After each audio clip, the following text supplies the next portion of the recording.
अभी ये question number 4 में दिया है, sequence is defined by a n is equal to n की power 3 minus 6n square plus 11n minus 6 show that the first 3 term of the sequence are 0 and all other terms are positive. तो सबसे पहले हम इसके first 3 terms को देखेंगे कि वो हमारे 0 आते हैं या नहीं आते हैं। तो इसको लिख लेते हैं। पहले हमारा जो nth टर्म है वो दिया हुआ है a n is equal to n cube minus 6n square plus 11n minus 6, ये दिया हुआ है।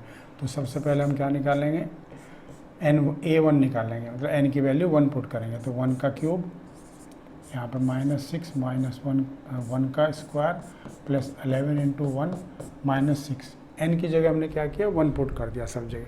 तो 1 का क्यूब हो जाएगा 1 माइनस 6, 1 का स्क्वायर 1 प्लस 11 इंटू 1 माइनस 6। यहाँ 1 आ गया, यहाँ 6 आ गया, प्लस का 11 आया और माइनस का 6 आया। तो प्लस प्लस के ऐड करेंगे, 11 और 1 12 हो गया, माइनस माइनस के ऐड करेंगे, 6 प्लस 6 12 हो गया। तो 12 से 12 कट गया, 12 में से 12 चला गया तो 0। तो इसका मतलब जो हमारा a1 है वो क्या आ गया, 0 आ गया। इसी तरह से हम a2 को देखेंगे। अब a2 को, तो a2 में हमारा इसकी वैल्यू पुट करेंगे 2 की पावर 3 माइनस 6 इंटू 2 की पावर 2 प्लस 11 इंटू 2 माइनस 6। इसको करेंगे तो ये हो गया 8 माइनस 6 इंटू 4 और प्लस 22 माइनस 6। ये हो जाएगा हमारा 8 इंटू माइनस 24 प्लस 22 माइनस 6।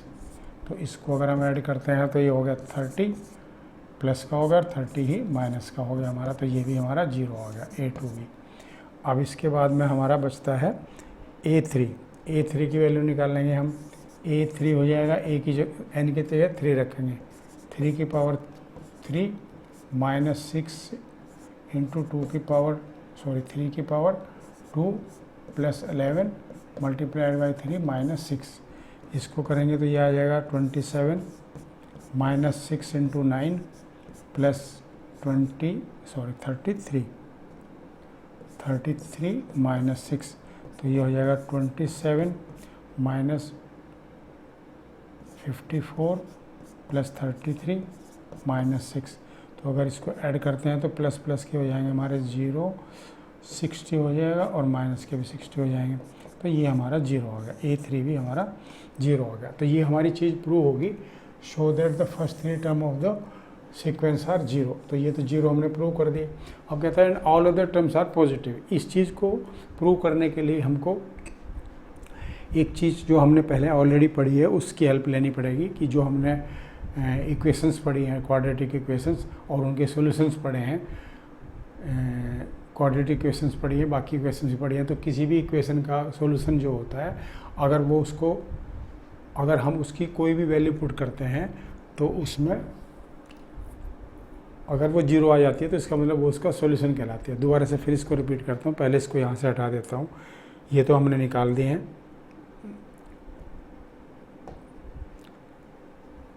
अब हमारी यहाँ जो वैल्यू आ गई है वो आ गई है a1 हमारा हो गया,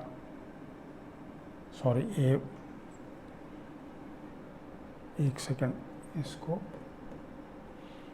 मतलब n is equal to 1, n is equal to 2 और n इज इक्वल टू 3 के लिए हमारी जो वैल्यू है वो सारी 0 आई है सबकी, ठीक है। तो हमने एक चीज़ पढ़ी थी कि कोई भी हमारी अगर इक्वेशन होती है, जैसे सपोज करो हमारे पास कोई भी एक इक्वेशन है, से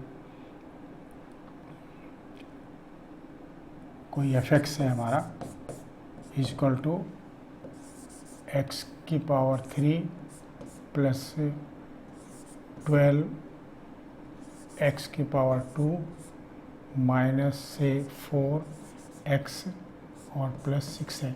इस तरह से कोई इक्वेशन मैंने कोई भी इक्वेशन ले ली, और इसमें हमको अगर सपोज करो x की वैल्यू हम कोई ऐसी पुट करते हैं जिससे ये इसकी वैल्यू 0 हो जाती है, मतलब fx की वैल्यू 0 हो जाती है, तो वो इसका क्या कहलाता है, सॉल्यूशन कहलाता है। ये हम जो क्वाड्रेटिक इक्वेशन जब हमने पढ़ी थी उस टाइम हमने ये पढ़ा था, जब उसके फैक्टर वगैरह करते थे। तो यहाँ पे क्या है कि हमारा n की वैल्यू इसी तरह से हमारे को ये x की उसमें दिया है फॉर्म में, ये n की फॉर्म में दी हुई है इक्वेशन। अब यहाँ पे n की वैल्यू जब हम 1 करते हैं तब भी 0 हो जाता है, n की वैल्यू 2 करते हैं तब भी 0 हो जाता है, n की वैल्यू 3 करते हैं तब भी 0 हो जाता है। इसका मतलब n की 3 ऐसी वैल्यूज़ हैं जिसके लिए ये इक्वेशन जो है हमारी 0 हो जाती है। तो ये जो n क्यूब, अगर हम ये इक्वेशन लिखते हैं n cube minus 6n square plus 11n minus 6, इसके जो फैक्टर बनेंगे वो क्या बनेंगे हमारे n, एक बार हम n को 1 ये पुट किया तो ये हो जाएगा n इजकल टू 1 या n माइनस 1 इजकल टू 0। तो एक फैक्टर तो हो गया हमारा n माइनस 1, दूसरा हो गया n माइनस 2 और तीसरा हो गया n माइनस 3। तो इस तरह से ये 3 फैक्टर हो गए इसके। इसका मतलब n की वैल्यू या तो 1 होगी या 2 होगी या 3 होगी, जिससे ये 0 हो जाएगा।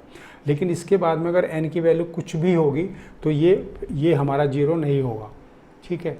अगर यहाँ पे हम सपोज करो राइट हैंड साइड लेते हैं, n की वैल्यू को हम जब तक हम 3 रखते हैं तो सब 0 हो जाएगा, 1 रखेंगे तो ये 0 हो जाएगा, 2 रखेंगे तो ये 0 हो जाएगा, 3 रखेंगे तो ये 0 हो जाएगा, और 0 का किसी के साथ में मल्टीप्लिकेशन करेंगे तो 0 आ जाएगा। लेकिन अगर n की वैल्यू हम 4 रख देते हैं तो यहाँ पे तो हो जाएगा हमारा 4 माइनस 1, यहाँ पे 4 माइनस 2 और यहाँ पे 4 माइनस 3। तो ये हो जाएगा हमारा 3 इंटू 2 इंटू 1, तो ये क्या होगी, पॉजिटिव वैल्यू आ जाएगी 6। तो ये हमारा हर अर्थ में वो, क्योंकि n जो है 3 से ज़्यादा है, तो यहाँ पे n जो हमारा जो अगर हम इसका मल्टीप्लाई करेंगे 3 से ज़्यादा को 4 रखेंगे, 5 रखेंगे, 6 रखेंगे तो हमेशा पॉजिटिव ही आएगा वो, ठीक है। क्योंकि सारी वैल्यूज जो है n से छोटी है, 4 से छोटी है, सारी वैल्यूज 4 से भी छोटी है, 5 से भी छोटी है, 6 से भी छोटी है, तो वो हमेशा यहाँ पॉजिटिव ही आएगा। तो यही ये कह रहा है कि इसको अदर टर्म्स जो है वो पॉजिटिव होंगे अगर हम n की वैल्यू को 3 से ज़्यादा रखते हैं। तो मतलब थर्ड टर्म की बजाय फोर्थ टर्म अगर लेते हैं तो फोर्थ टर्म इसका पॉजिटिव आएगा, फिफ्थ भी आएगा, फिर सिक्स्थ भी आएगा, सारे के सारे टर्म पॉजिटिव आएंगे। तो इस तरह से ये क्वेश्चन जो है हमारा सॉल्व होता है। ये हमें एक्सप्लेनेशन देना है इसमें कि कोई भी जब हमारे को इक्वेशन दी होती है और उसमें उसकी वैल्यू 0 आ जाती है कोई भी वैल्यू पुट करने से, तो वो उसका एक फैक्टर बन जाता, ठीक है।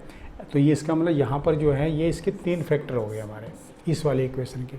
तो इसमें n की वैल्यू सबसे ज़्यादा अगर हम 3 रखते हैं तब तक तो ये सब 0 हो जाएंगे, क्योंकि n की वैल्यू जब 1 रखेंगे तो ये 0 हो जाएगा, जब 2 रखेंगे तो ये 0 हो जाएगा, 3 रखेंगे तो ये 0 हो जाएगा, और 0 का किसी के साथ मल्टीप्लिकेशन करेंगे तो 0 ही आएगा। लेकिन अगर 4 वैल्यू रख देंगे तो यहाँ पर हमारा क्या होगा, कुछ ना कुछ बचेगा पॉजिटिव, और पॉजिटिव ही हमारा इसका आंसर आएगा। बस यही हमको इसमें एक्सप्लेन करना है। थोड़ा सा पीछे जो हमने पढ़ा है उसका इसमें रेफरेंस लेके इस चीज़ को हमें क्लियर करना है, ठीक है। नेक्स्ट वाला क्वेश्चन देखते हैं इसके बाद।